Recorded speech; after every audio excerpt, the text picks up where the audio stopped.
आगे बात करूंगा क्वेश्चन नंबर 38। और ये जो क्वेश्चंस कर रहा हूं अपने आप लोग बताइएगा सोच समझकर, और ये यूजीसी के लिए बहुत इंपॉर्टेंट है। साथ ही साथ अगर हम बात करें तो और मेडिकल सोशल वर्क के लिए भी इंपॉर्टेंट है।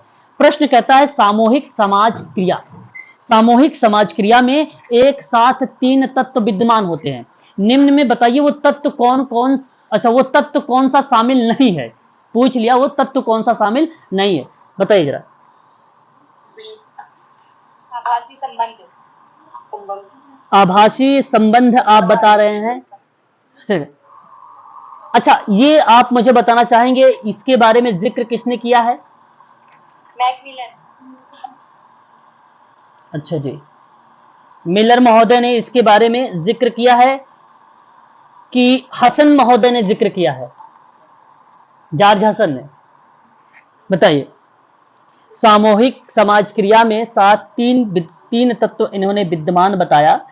और जहां पे अगर हम बात करते हैं आप लोगों से, तो इन्होंने रिलेट कराया है किस शब्द को, कहा है कि व्यक्तिगत और सामूहिक संबंध और अंतः समूह संबंध, ये 3 जो तत्व पाए जाते हैं। और एक आभासी जो संबंध है ये जॉर्ज हसन का है। किसका है ये? जॉर्ज हसन का है, जहां इन्होंने आभासी सामाजिक प्रक्रिया को लेकर जिक्र किया था। ठीक है, तो इसका सही जवाब जो जाएगा ऑप्शन नंबर अगर हम बात करेंगे तो वो डी आपका करेक्ट होगा। क्वेश्चन नंबर नेक्स्ट देखिए, सामूहिक समाज कार्य ज्ञान प्रबोधन सिद्धांत और निपुणताओं पर आधारित होता है। देखो देखो समाज कार्य जो होता है ना वो भी ज्ञान प्रबोधन सिद्धांत निपुणता कौशल वैज्ञानिक विधि इत्यादि चीजों पर आधारित होता है। लेकिन किसी व्यक्ति ने कहा पर्टिकुलर कि ये ग्रुप वर्क में जो ज्ञान है प्रविधियां है सिद्धांत है निपुणता है कौशल है टेक्निक है टूल्स हैं उस पर आधारित होता है सामूहिक समाज कार्य। बताइए वो कौन सा विद्वान है? Question number 39। Trecker, HB Trecker. यहां पर आपने जो जवाब दिया है ऑप्शन नंबर सी वाला, यह ऑप्शन आपका सी करेक्ट माना जाएगा। ठीक है, बहुत बढ़िया। चलिए आगे बात करते हैं। क्वेश्चन नंबर 40, पार्श्वीकरण के कारण समाज का जनसंख्या समूह वर्ग हो। पार्श्वीकरण, पार्श्वीकरण का मतलब आपको बताना है। पार्श्वीकरण का मतलब होता है प्रभावहीन करने से संबंधित। पार्श्वीकरण का मतलब प्रभावहीन करने से संबंध में। तो सीमांकन भी आप बोल सकते हो पार्श्वीकरण को। तो आप बताइए जनसंख्या समूह वर्ग में उपेक्षित हो जाता है कि सुविधा प्रदत्त हो जाता है कि आरक्षित हो जाता है कि मृत प्राय हो जाता है, क्या हो जाता है? आप बताइए जवाब।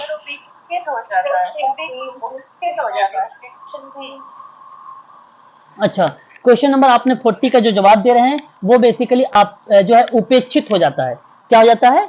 उपेक्षित हो जाता है।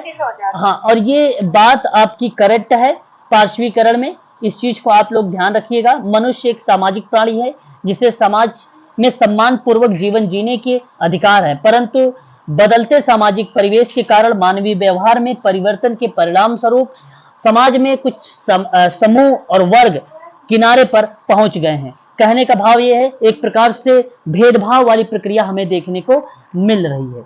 ठीक है, तो इस चीज को ध्यान रखिएगा। साथ ही साथ आप एक शब्द और ध्यान से सुनिए कि जो सामाजिकरण के कारण, सॉरी पार्श्वीकरण के कारण समाज की एक जनसंख्या जो समूह वर्ग में है वो उपेक्षित हो जाता है। ठीक है, और सही जवाब ऑप्शन नंबर ए है आपका, ऑप्शन ए है। पार्श्वीकरण का मुख्य कारण निम्नलिखित में से किन्हें माना जाता है? मुख्य कारण किनको मानोगे? सभी को। सभी को आप बता रहे हैं यहां पर। ओके, उपेक्षित मतलब वंचित हो जाना, उपेक्षित का मतलब वंचित हो जाना क्या सर? उपेक्षित, उपेक्षित प्रक्रिया मतलब बताइए जरा कितने लोगों को समझ पाए हैं भाई उपेक्षित? उपेक्षित का अर्थ बताइए आसिम जी। जी सर। उपेक्षित का मतलब बताइए।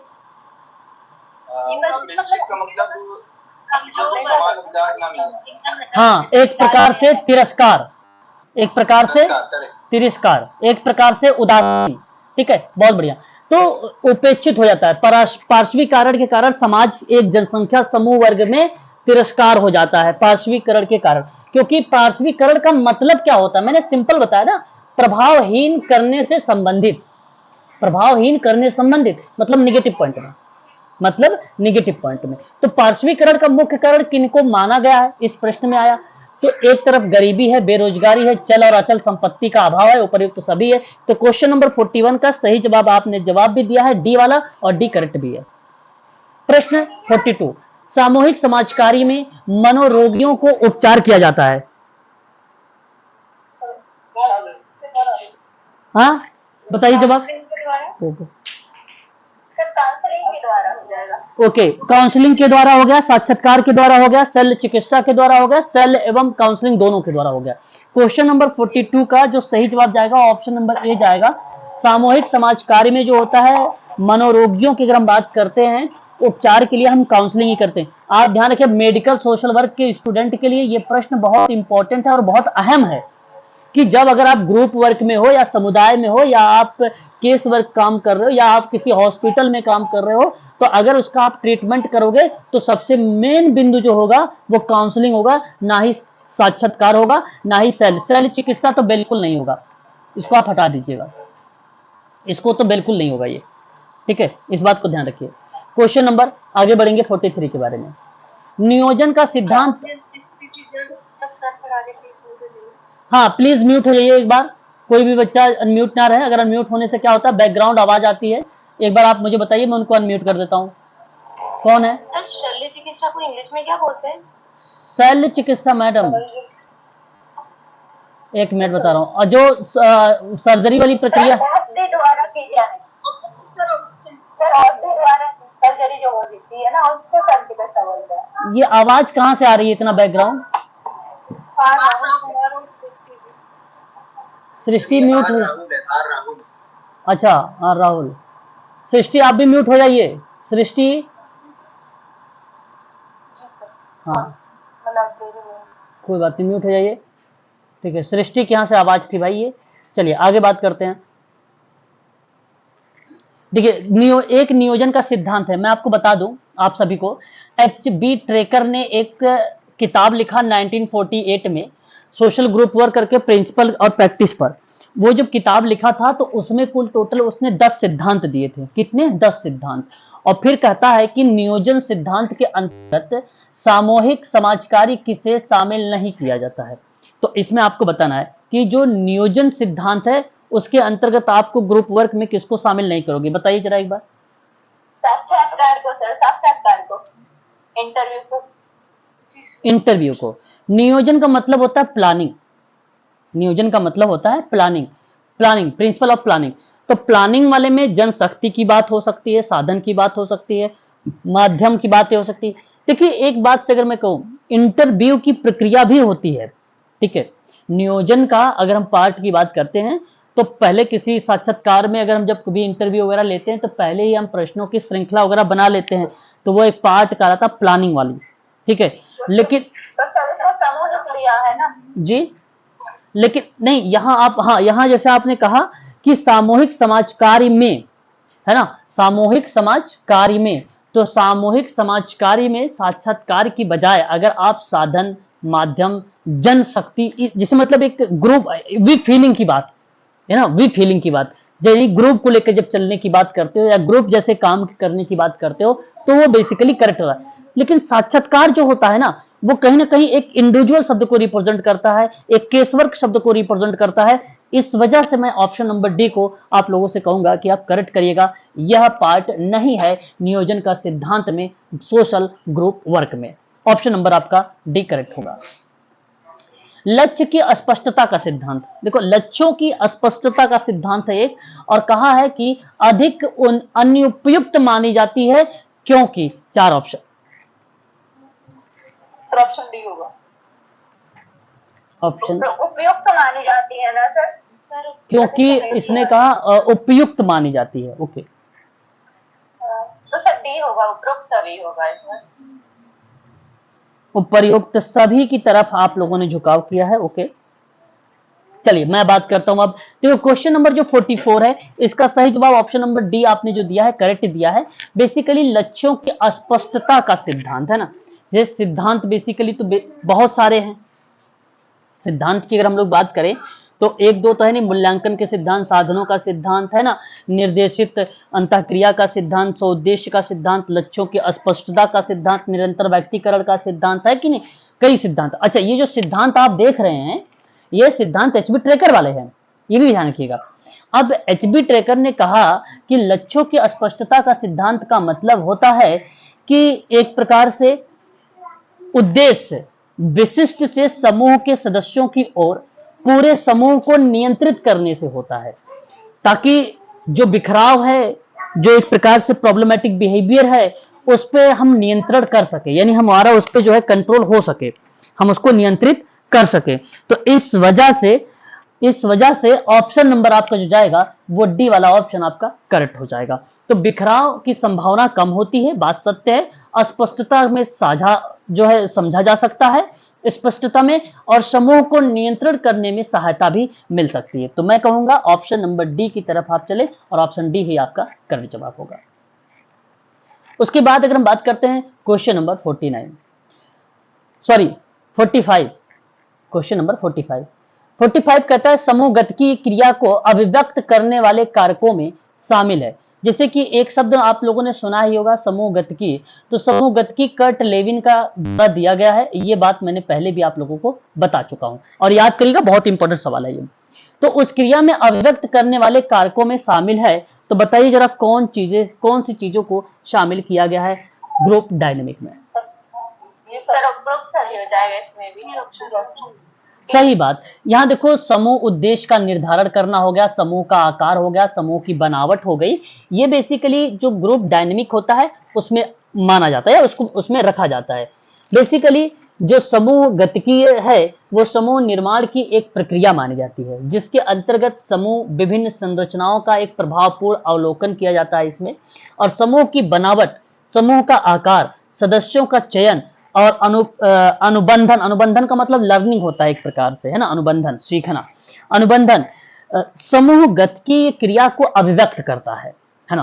तो मैं कह सकता हूं उद्देश्य का निर्धारण कर देगा, समूह की बनावट को भी कर देगा निर्धारित, और समूह के आकार को भी निर्धारित कर देगा। इसलिए ऑप्शन आपका जो जाएगा वो डी आपका करेक्ट हो जाएगा। सदस्यों की भर्ती करते समय कार्यकर्ता और सदस्यों को कुछ शर्तों पर सहमति व्यक्त करनी पड़ती है, बात सही है भाई। तो बताइए जब आप सहमति व्यक्त करेंगे तो वो क्या होगा, डैश में उसे क्या कहेंगे? अनुबंधन होगा सर। ओके, अनुबंधन। क्वेश्चन नंबर 46 का जो जवाब आप लोगों का आया है ऑप्शन ए अनुबंधन। देखिए अपने आप से जवाब दे रहे हैं आप लोग, तो बहुत अच्छा लग रहा है मुझे, क्योंकि सदस्यों की जब भर्ती करते समय आप अपने आप को सोचिए कि आप कोई सदस्य है उसकी भर्ती, चाहे वो ग्रुप वर्क में हो सकता है चाहे वो कम्युनिटी वर्क में हो सकता है, दोनों में हो सकता है। प्रश्न ऐसे आएगा, अब यहाँ पे कोई कुछ तो लिखा नहीं है कि ये ग्रुप वर्क का है कि कम्युनिटी वर्क का है कि केस वर्क का है प्रश्न में, तो ये आपको अपने कॉमन सेंस के आधार पर इस चीजों को लगाना पड़ेगा। सदस्यों की भर्ती करते समय कार्यकर्ता और सदस्यों को कुछ शर्तों पर सहमति व्यक्त करनी पड़ती है, तो उसे हम क्या बोलते हैं? तो इसका जो सही जवाब जाएगा वह ऑप्शन ए जाएगा, अनुबंधन ही करेक्ट होगा। सदस्यों की भर्ती करते समय कार्यकर्ता और सदस्यों की कुछ शर्तों की सहमति व्यक्त करनी पड़ती है, जिसका पालन समूह प्रक्रम के दौरान किया जाता है। इससे समूह की अवधि के दौरान सदस्यों और कार्यकर्ता, ठीक है, उसके सामान्य उत्तरदायित्व के विषय में एक विवरण या एक डिस्क्रिप्शन प्रस्तुत करता है, ठीक है। इन चीजों में हम जो है बात करते हैं। अब देखिए अनुबंधन लिखित भी हो सकता है और मौखिक भी हो सकता है, ठीक है, दोनों चीजों में अनुबंधन हो सकता है, ठीक है। तो कार्यकर्ता और सदस्यों के लिए एक बाह्य प्रक्रिया मानी जाती है और नियोजित कार्यक्रम के अनुसार ये प्रतिक्रिया अनुबंधन की चलाई जाती है, ठीक है। तो मैं कहूंगा यहां अनुबंधन आपका करेक्ट रहेगा, अनुबंधन आपका ऑप्शन करेक्ट माना जाएगा, ठीक है। क्वेश्चन नंबर 47, सामूहिक समाजकारी प्रक्रिया की निर्धारित करने वाले कारकों में शामिल है। तो पहला है सामान्य रुचि, समान हित, आदर्श, सामान्य आदर्श और ये सभी। 47 का हाँ सभी हो जाएगा, करेक्ट जवाब डी। देखिए सामूहिक समाजकारी की प्रक्रिया को जो निर्धारित करता है वह ऑप्शन सामान्य रुचि भी है, व्यक्तियों का समूह भी माना जाता है, इसमें सामूहिक आदर्श भी माना जाता है, निर्धारित लक्ष्य भी माना जाता है, सामान्य हित भी माना जाता है, ठीक है। व्यक्तियों का समूह हो जाएगा और ऐच्छिक सदस्यता हो जाएगी, समझौता हो जाएगा, संरचनाएं हो जाएंगी, एकता की भावना हो जाएगी, स्थायित्व पाया जाता है, आदान प्रदान की प्रक्रिया का तत्व हो सकता है, परस्पर सहयोग की भावना भी हो सकती है। ठीक है, समूहों का स्पष्ट वर्गीकरण की बात करें, वर्गीकरण का मतलब यहाँ पे स्तरीकरण को लिया गया है। ठीक है, तो उन चीजों को भी हम यहाँ पे रख सकते हैं कि ये कारक हैं सामूहिक समाज कार्य की प्रक्रिया को ये निर्धारित कर देते हैं। ये कारक, ये एक ऐसे फैक्टर हैं जो निर्धारित कर देते हैं आपके कि ये ग्रुप वर्क की प्रोसेस है। जब आप समान हित की बात करो, जब आप समान रुचि की बात करो, जब आप अंतर्वैयक्तिक संबंध की बात करो, समझौता की बात करो, तब ये प्रतिक्रिया मान ली जाती है कि ये ग्रुप वर्क का प्रोसेस है। ऑप्शन आपका डी सही है। क्वेश्चन नंबर 48, सामूहिक समाज कार्य करने हेतु सदस्यों के बीच में नियमों का संचालन किया जाता है। जरा बताइए इसका सही जवाब आप क्या देना उचित समझेंगे, बताइए। क्वेश्चन दिखाओ लगभग। अच्छा क्वेश्चन, एक मिनट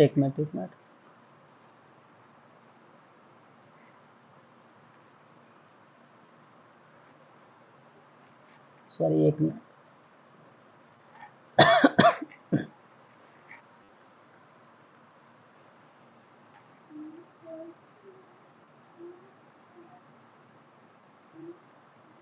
दिख रहा है क्वेश्चन अब, जरा बताइए, बताइए इसका जवाब।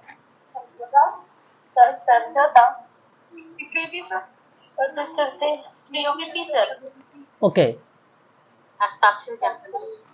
ओके, समझौता। क्वेश्चन नंबर अगर हम बात कर रहे हैं यहाँ पर 48 के बारे में, और 48 का जो सही जवाब जाएगा ऑप्शन नंबर बी जाएगा, समझौता।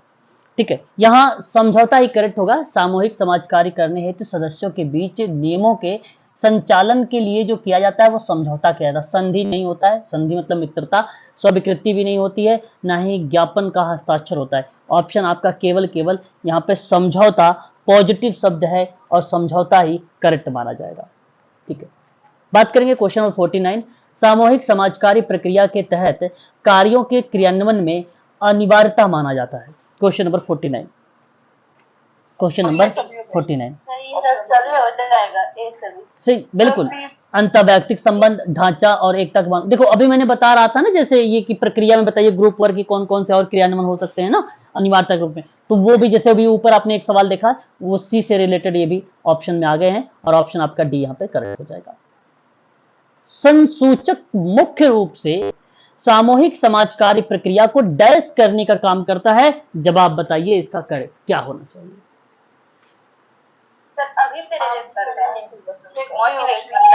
मोटिवेट करता है, अभिप्रेरित करना है ना, अभी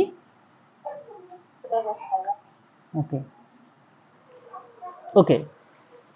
यहां अगर मैं आपसे बात करूं तो ध्यान दीजिएगा आप सभी लोग, यहां अगर मैं आप लोगों से बात करूं तो इसका जो करेक्ट जवाब होगा, संसूचक मुख्य रूप से सामूहिक समाज कार्य की प्रक्रिया को अभिप्रेरित करने का काम करता है, मोटिव करने का काम करता है। देखो तिरस्कार मतलब उपेक्षित हो जाता है नीचे, अपेक्षित भी निगेटिव पॉइंट और निर्बंधित भी निगेटिव पॉइंट, ये तीनों ऑप्शन जो है निगेटिव शब्द हैं, और ये सिर्फ आपको पता भी होगा। और यहाँ पे करेक्ट जवाब जो होगा option number A is the right answer होगा। ऑप्शन आपका पहला करेक्ट रहेगा क्वेश्चन नंबर 50 का। क्वेश्चन नंबर 51, समाजकारी प्रक्रिया संपन्न होने जी क्या होता है? उपेक्षित, अपेक्षित, क्या पूछ रहे हो बताइए, स्पष्ट नहीं हुआ आपकी आवाज।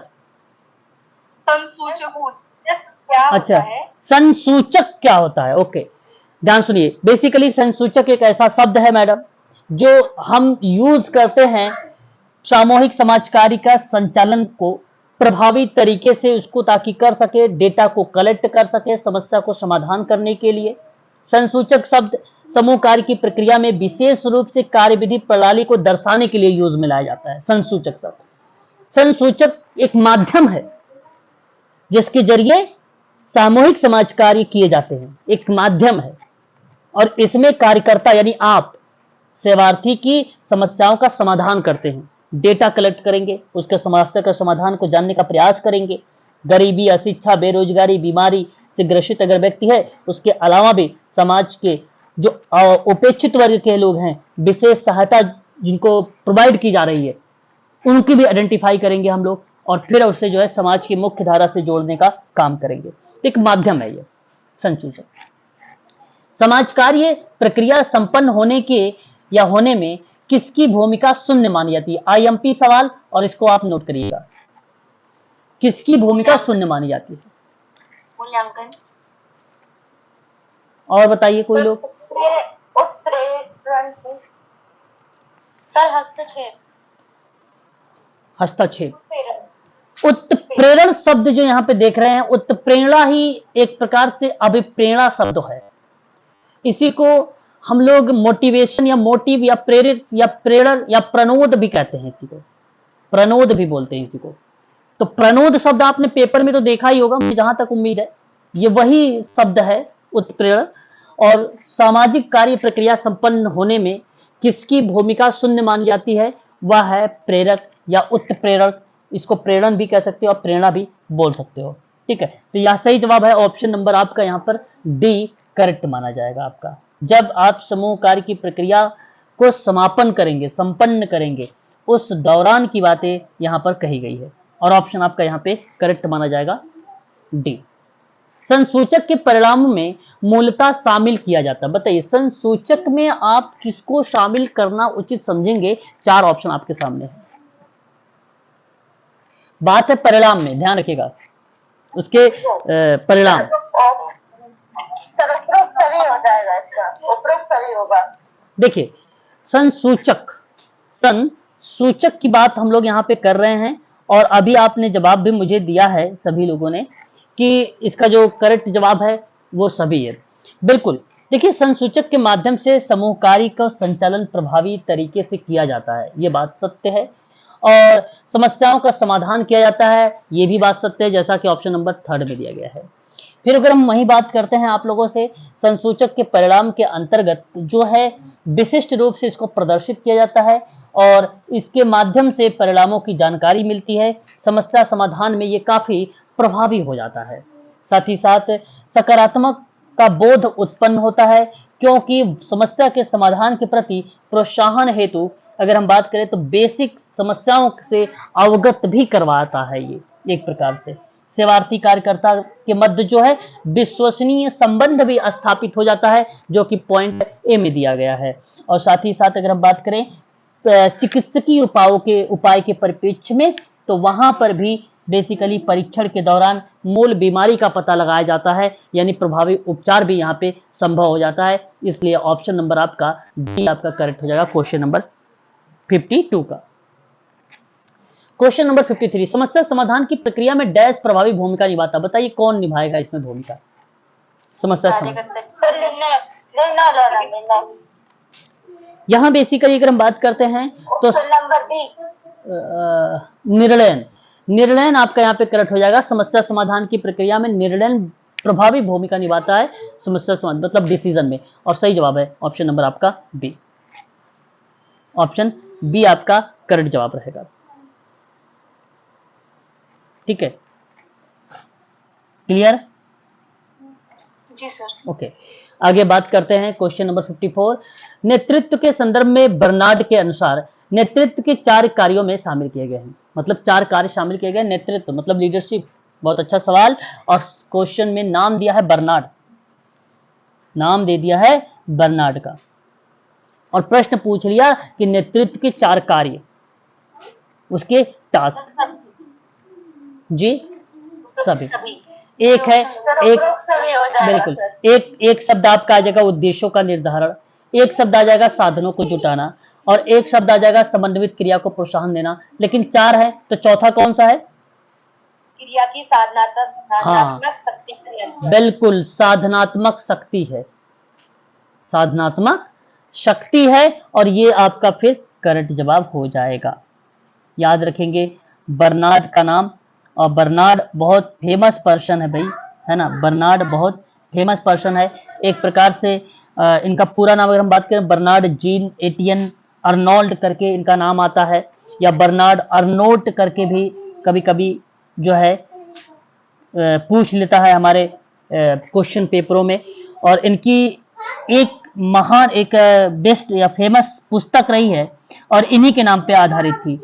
ठीक है, बर्नार्ड और नोट करके, ठीक है। और वो जो किताब पब्लिश हुई थी, वो किताब पब्लिश कब हुई थी?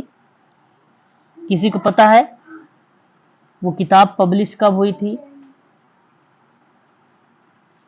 नहीं पता? तो आप ओके ओके, इन्हीं के नाम पर एक किताब पब्लिश हुई। उस किताब को अगर हम बात करते हैं 29 जून 2023 को, नोट कर लीजिए 29 जून 2023 को, इसी वर्ष की बात है। और इनकी एक किताब इसी वर्ष में इसी तारीख को इनसाइड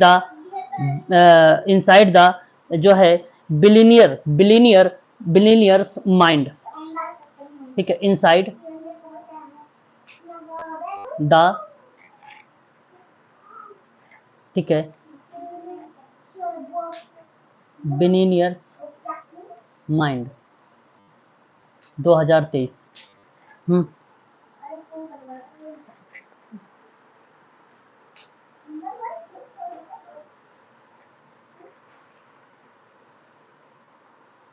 ठीक है, आगे बढ़िए। क्वेश्चन नंबर 55, कार्यकर्ता व्यावसायिक रूप से कार्य करने में सक्षम हो या आवश्यक नहीं है? सही बात है, विचार करो।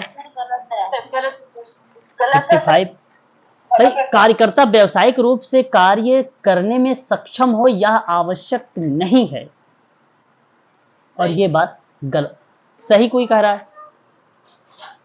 क्वेश्चन नंबर 55 में अगर हम बात करें तो ये गलत हुआ ना, कि कार्यकर्ता व्यावसायिक रूप से कार्य करने में सक्षम हो या आवश्यक नहीं है। बिल्कुल होना चाहिए ना, तो ये तो गलत लिख दिया, इसलिए गलत है। कार्यकर्ता व्यवहारिक रूप से अपने कार्यक्रमों को क्रियान्वित करने में सक्षम हो, और ये बात सत्य है। ऑप्शन नंबर आप देखेंगे बी की तरफ, तो बी आपका करेक्ट हो जाएगा। अच्छा सवाल है ना? ऐसे प्रश्न जो है परीक्षा में भी पूछे जाते हैं। प्रश्नों की पैटर्न को समझने का प्रयास करें प्लीज आप सभी लोग। आगे बढ़ते हैं। क्वेश्चन नंबर 56, निम्नलिखित कथनों पर विचार करिए। पहला पॉइंट, कार्यकर्ता में अपनी भूमिका निभाने के लिए अंतर्दृष्टि आवश्यक है। चलिए ठीक है, विचार करिए। चलिए, कह रहे हैं आप सत्य है, ठीक है, मानता हूं कि सत्य है। दूसरा कहता है यह हमेशा समूह के अंतर्गत दो बातों का ध्यान रखता है। चलिए, एक तरफ वह कार्यक्रम क्रियाओं का और उनकी प्रगति को देखता है। बात ठीक है, अच्छी बात है, और ये ध्यान रखिएगा ये समूह के अंतर्गत आती है, ये बात देखा जाता है, ये हमेशा होता है ना। दूसरी तरफ सामाजिक संबंधों की भूमिका को भी निभाता है। बिल्कुल, ये इसलिए मैं कहूंगा कि ऑप्शन आप थर्ड को लगाइए, पहला और दूसरा, ठीक है, बिल्कुल। बात करते हैं क्वेश्चन नंबर 57, निम्नलिखित कथनों पर विचार करिए। कहता है शिक्षात्मक और मनोरंजनात्मक क्रियाएं व्यक्ति एवं समाज के लाभदायक होते हैं। शिक्षात्मक और मनोरंजनात्मक क्रियाएं व्यक्ति तथा समाज के लिए लाभदायक होती हैं। क्या इस बात से सहमत हैं आपकी? चलिए, तो क्वेश्चन नंबर 57 का जो पहला यहाँ पर पॉइंट जा रहा है, ये आपका करेक्ट जा रहा है, और ये सत्य भी है ना। शिक्षात्मक और मनोरंजनात्मक मतलब रिक्रिएशनल होता है, ठीक है, उसमें व्यक्ति और समाज के लिए लाभदायक होता है, ठीक है। और दूसरा है कार्यकर्ता को सदस्यों के व्यवहार का ज्ञान आवश्यक नहीं है। ये गलत है, ये गलत है, ठीक है। ऑप्शन आपका यहाँ पे चला जाएगा कौन सा? पहला, ये ऑप्शन। 58, निम्नलिखित कथनों पर विचार करिए। 58 में अच्छा सवाल हमारे सामने, और कह रहा है सामाजिक समूह कार्य एक मनोसामाजिक प्रक्रिया है, ठीक है, ये सत्य है। और मैंने पहले भी आप लोगों को इसके बारे में समझाया भी है कि किस तरीके से प्रक्रिया प्रणाली के रूप में कौन कौन से विद्वानों ने अपनी अपनी बातों को रखा है। तो मनोसामाजिक प्रक्रिया है, तो गार्टन हैमिल्टन का नाम आता है, और ये बात मैंने पहले भी बता रखा कल की क्लास में। सामूहिक समाज कार्य समाज कार्यकर्ता की एक प्रणाली है, ये बात गेसल कोनप्का ने कहा है।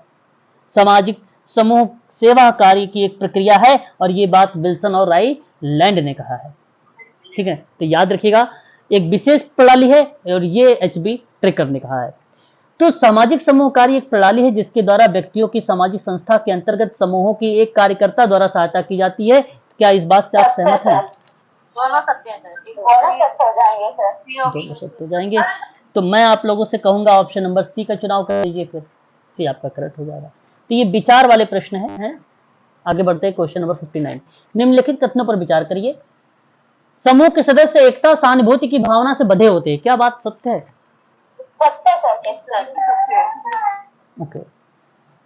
क्वेश्चन नंबर हमारे सामने इस समय जो दिखाई दे रहा है वो 59 दिखाई दे रहा है, और 59 के पहले पॉइंट को आप लोग सत्य कह रहे हो कि समूह सदस्य एकता और सहानुभूति की भावना से बंधा होता है, और ये बात सही भी है।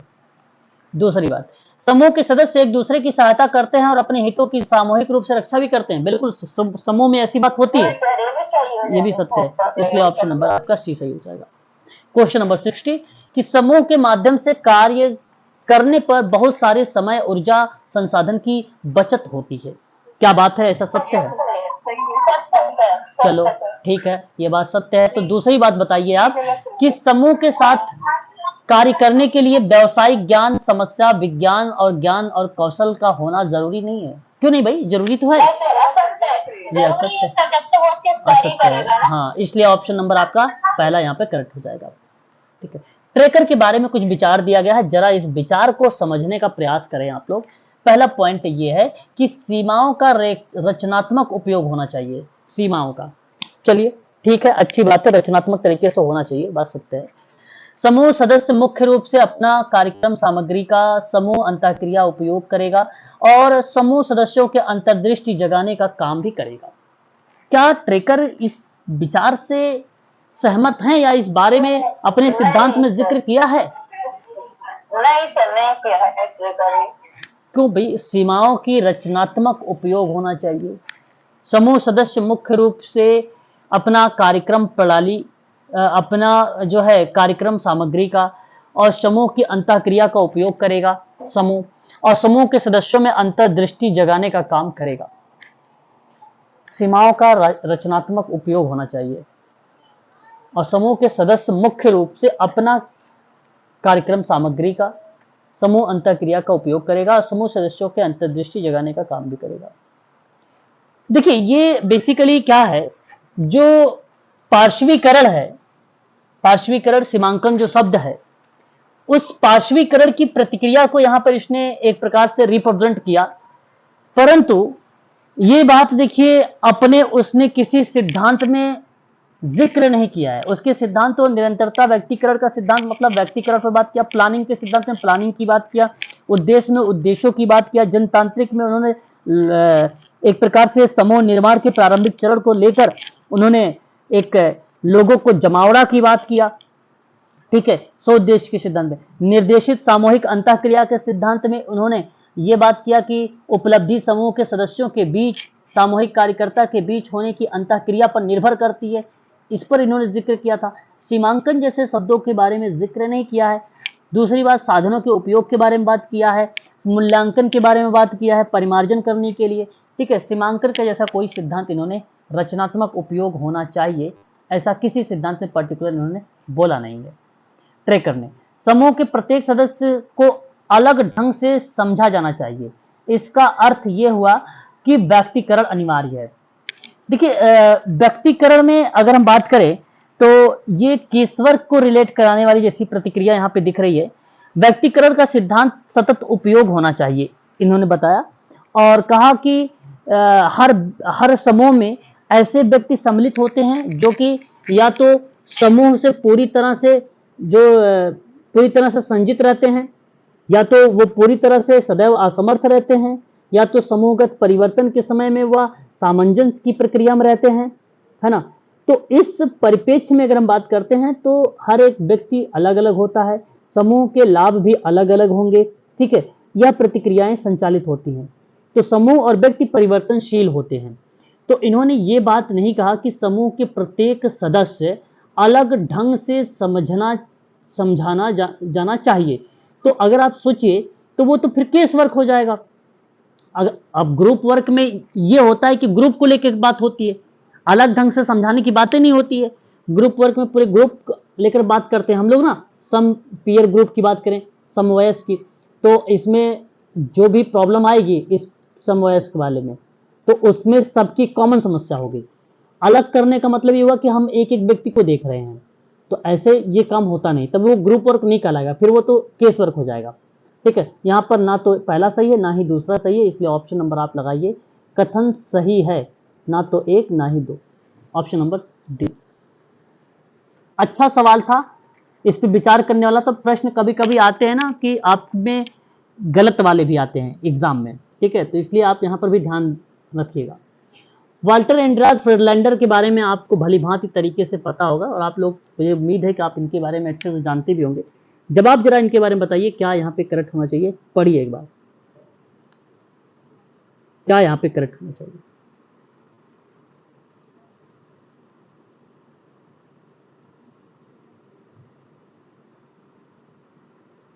सर आवाज नहीं आ वाल्टर एंड्रियास फ्रीडलैंडर। रही। सर दोनों सच हो जाएंगे इसमें तो। मेरी आवाज क्लियर है ना? सर आ रही है। देखिए ये वाल्टर एंड्रियास फ्रीडलैंडर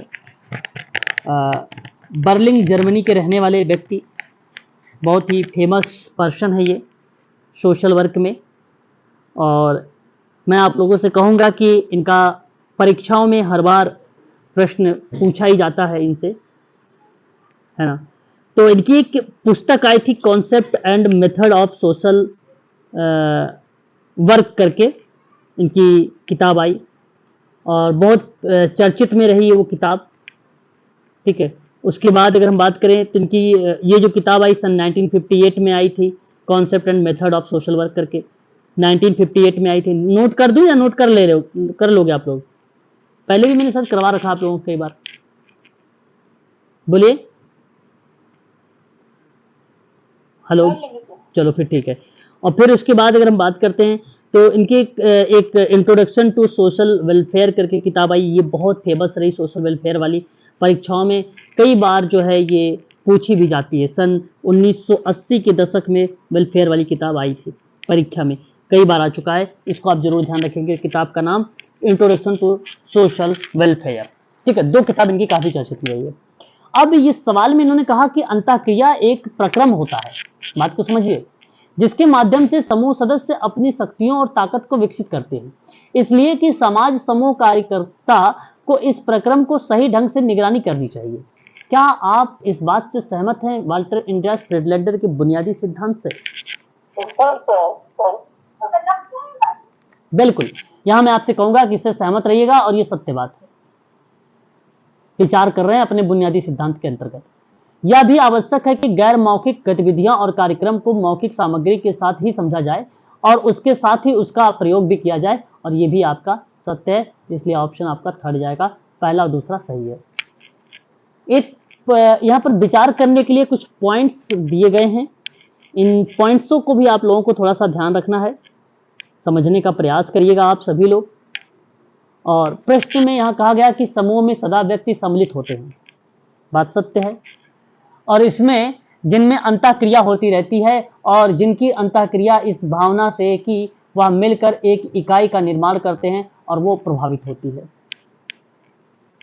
सही बात है, चलो अच्छा ठीक है। वहीं अगर हम बात करते हैं आप लोगों से, तो दूसरा पॉइंट कहते हैं कि समूह व्यक्तियों का संग्रह है जो अस्थायी है, जिसके एक या अधिक समान हित क्रियाएं होती हैं या जो संगठित होता है। ये भी करेक्ट है। तो मैं आप लोगों से कहूंगा कि यहाँ पे दोनों स्टेटमेंट करेक्ट हैं, इसलिए आप पहला दूसरा लगाइए, ऑप्शन नंबर सी यानी थर्ड आपका करेक्ट जवाब हो जाएगा। क्वेश्चन नंबर 64, निम्नलिखित में कौन से कथन सही हैं? 64, उद्देश्य संबंध स्थापित करने की निपुणता सत्य है, समूह के साथ भाग लेने की निपुणता भी सत्य है, उत्पादनकारी निपुणता गलत है, समन्वयकारी निपुणता भी गलत हो जाएगा। 64 का सही जवाब क्या होना चाहिए? पहला दूसरा। उत्पादनकारी बेसिकली जब हम देखिए कोऑर्डिनेशन निपुणता बेसिकली यहाँ देखो प्रश्न में अगर कहता कार्यकर्ता के और सेवार्थी के बीच में तो ये होना चाहिए। उत्पादनकारी की बात करता तो मैं कहता कि श्रमिक वाले प्रतिक्रिया में आता तो श्रम और श्रमिक वाले में, तब ये बात सत्य हो जाती। परंतु प्रश्न अगर हम बात करें उद्देश्यपूर्ण संबंध स्थापित करने के लिए, तो यानी प्राथमिक जो प्रणाली है उसके आधार पर बात करा, यहाँ पर केस वर्क भी इन्वॉल्व है, ग्रुप वर्क भी, कम्युनिटी वर्क भी इन्वॉल्व है। अच्छा, दूसरा पॉइंट ग्रुप ऑलरेडी कर दिया कि समूह के साथ भाग लेने की निपुणता होनी चाहिए, और ये आपका करेक्ट हो जाएगा। तो पहला दूसरा सही है, ऑप्शन नंबर ए करेक्ट हो जाएगा। 65 देख लीजिए एक बार। समूह कार्य के प्रयोजन के अंतर्गत नेतृत्व की क्षमता वाले व्यक्तियों को विकास के अवसर प्रदान करने चाहिए। क्या बात सही है?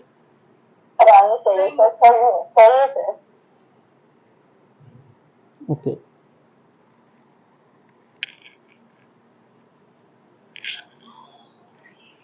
बिल्कुल, यहाँ ये बात आपकी करेक्ट है और सत्य भी है कि समूह कार्य के प्रयोजन के अंतर्गत नेतृत्व की क्षमता वाले व्यक्तियों को विकास के अवसर प्रदान करने चाहिए। चलिए, तो 65 का सही जवाब हो जाएगा, आपका पहला वाला पॉइंट यहाँ पे करेक्ट हो जाएगा। और फिर उसके बाद हम बात करते हैं दूसरा, लोगों के सामाजिक परिवर्तन के लिए तैयार होना चाहिए। अच्छा, ये बात सत्य है? बिल्कुल सत्य है, इसलिए मैं आपसे कहूंगा कि ये भी आपका स्टेटमेंट करेक्ट हो जाएगा। ठीक है, तो बात करते हैं यहाँ पर 66 में, निम्नलिखित विचार करिए जरा एक बार। आधुनिक समाज में अपने संगठन की प्रवृत्ति के अनुसार समूहों के महत्व को एक नवीन दिशा प्रदान करना चाहिए। क्या ये बात से सहमत हैं आप लोग?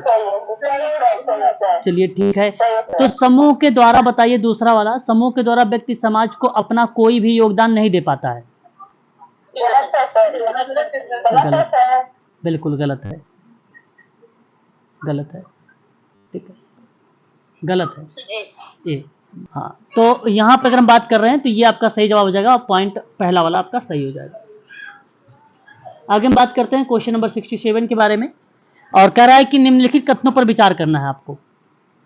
तो व्यक्ति एक ही समय में परिवार, पड़ोस, राजनीतिक दल, चर्च, यूनियन आदि का सदस्य नहीं हो सकता है ना? क्या? बिल्कुल बिल्कुल बिल्कुल, मैं आप लोगों से सहमत हूं कि यहाँ पे जो आपने 67 का जवाब दिया पहले वाले को गलत, और ये गलत है कि व्यक्ति एक ही समय में परिवार, पड़ोस, राजनीतिक दल, चर्च, यूनियन आदि के सदस्य कैसे हो सकता है? नहीं हो सकता। हो सकता है? अरे हो सकता है, हो सकता है, हो सकता है, बिल्कुल हो सकता है। देखो, चर्च का भी कोई हो सकता है भाई, पड़ोस में भी हो सकता है, कोई नेता से भी जुड़ा हो, कोई यूनियन हो सकता है। ये तो सिंपल शब्द में सही है, अरे सॉरी गलत है ना? ये गलत है क्योंकि इसने बोला नहीं हो सकता ना, इसलिए गलत है ये, ठीक है ना? ठीक है, ये नहीं शब्द की वजह से। दूसरा, व्यक्ति का समूह के प्रति तदात्म्य परिस्थिति के अनुसार बदलता रहता है। अच्छा, ये बात तो सही है भाई, इस बात को तो सही करिएगा, है ना? ये सत्य है, तो आपका केवल बी करेक्ट होगा, option number B is the right answer. 68, सामूहिक कार्यकर्ता। हाँ जी, जो परिस्थिति दिखाई उसका क्या मतलब है? तदात्म्य शब्द में रिलेट क्या कराता है कि एक प्रकार से सहानुभूत वाले शब्द को तदात्म्य कहा जाता है। तदात्म्य का अर्थ जो रिप्रेजेंट होता है वो आप इमीडिएटली भी कह सकते हो, या आइडेंटिफिकेशन भी कह सकते हो, या आप एक अभेद संबंध को बता सकते हो, अभेद संबंध, है ना?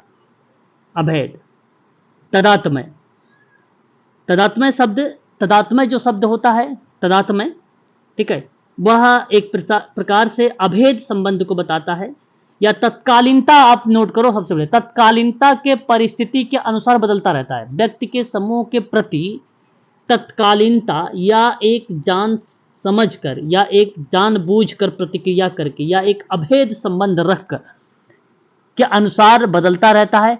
तो व्यक्ति के समूह के प्रति जो है, जो बार बार प्रतिक्रियाएं बदल रही होती हैं, जो बार बार विचार आ रहे होते हैं, उसी शब्द को तदात्म्य परिस्थिति कहा जाता है ना? अब एक ही कॉन्सेप्ट बार बार एक ही चीज पे तो चल नहीं सकता, परिवर्तित हो सकता है ना, परिवर्तनशील प्रक्रिया को बताया जा रहा है यहाँ पे, ठीक है? तो यहाँ सही जवाब होगा ऑप्शन नंबर सेकंड।